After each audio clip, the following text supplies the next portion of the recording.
बिथांमोना इनकुरि होनांगोन होननानै बुंदों कारन जोङो रावबो दाय गैयै लाइमोनफोरखौ जिउ थांनायखौ जों लुबैया थाबैनो बिनि सायाव इनकुरि जानांगोन आरो जाय गोरोन्थि बेखौ एक्सन लानांगोन बेखौ जों बुंनाय जादों होमबाबो सानै साथामसो सेंग्राफ्रा ओंखारनानै सिलाय लानायनि खोथा बुंबाय थानाया मोजां जायाखै गोदानै आरो सोरबाया सिलाय लानानै ओंखारबावोबा बिनि थाखाय जि गाज्रि थासारि जागोन बेखौ बयबो बुजियो दा बेनिखायनो आं खावलायो लाइमोनफोरखौ जाहाथे गोदानै हाथियारजों गेलेनायनि बे बाथ्राखौ साना गसाइगावआव मार्केट कमप्लेक्स इनागुरेसन खालामगोन आरो बेजों लोगोसे गसाइगाव ओनसोलाव गोबां माखासे जोंहा टाउननि जौगानायनि खामानि मावनो आखायाव लादों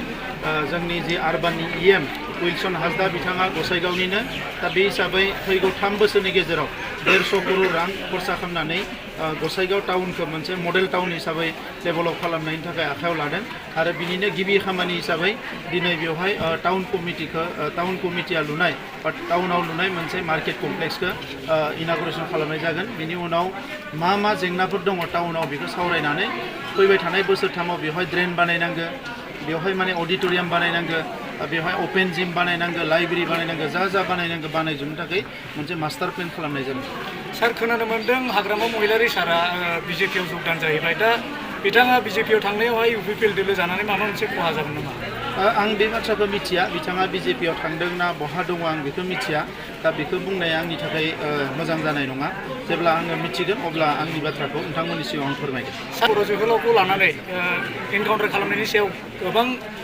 दुंहाव थासारि सोमजिदों बेखौ लानानै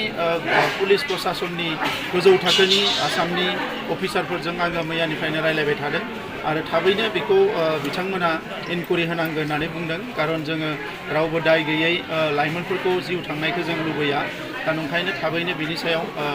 इनकुरि जानांगौ आरो जाय गोरोन्थि बेखौ एक्सन लानांगौ बेखौ जों बुंनाय जादों नाथाय बेजों लोगोसे आं मोनसे खोथाखौबो बुंनो सानो दिनै नंबाबो नङाबाबो सानै साथामसो सेंग्राफ्रा ओंखारनानै सिलाय लानायनि खोथा बुंबाय थानाया मोजां जायाखै मानोना हारियाव दायो गोजोन नांगौ जौगानाय नांगौ जोंहा एनडिएफबिनि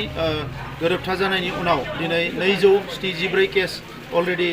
उइथड्र जाबाय माखासेनि केसाबो उइथड्र जानायनि लामायाव बिथांमोनखौ जोङो जायफ्रा दिनै एनआइए सिबिआइनि केसाव गोग्लैना दङ बिथांमोनखौ बर'नो थाखाय नाजाबाय थानाय जादों आरो खोब खम समनि गेजेरावनो बिथांमोनाबो ओंखारबोगोन जों फोथायो आरो बेजों लोगोसे 4,000 एनडिएफबिनि केडारफोरखौ लिडारफोरनो रिहेबिलिटेसन होनायनि थाखाय इतिमध्ये आसाम गभर्नमेन्टआ थांखि लादों दा बेफोरबायदि थासारियाव जोङो जि समाव माखासे जेलाव थानायखौनो बर'नो नागिरदों बेवहाय गोदानै आरो सोरबाया सिलाय लानानै ओंखारबावोबा बिनि थाखाय जि गाज्रि थासारि जागोन बेखौ बयबो बुजियो दा बेनिखायनो आं खावलायो लाइमोनफोरखौ जाहाथे गोदानै हाथियारजों गेलेनायनि बे बाथ्राखौ साना हारिया रांखान्थि समाजखान्थि जेरावबो जौगानांगौ सोलोंथायाव जौगानांगौ बेखौसो गोसो होनो थाखाय आं बयखौबो खावलायदों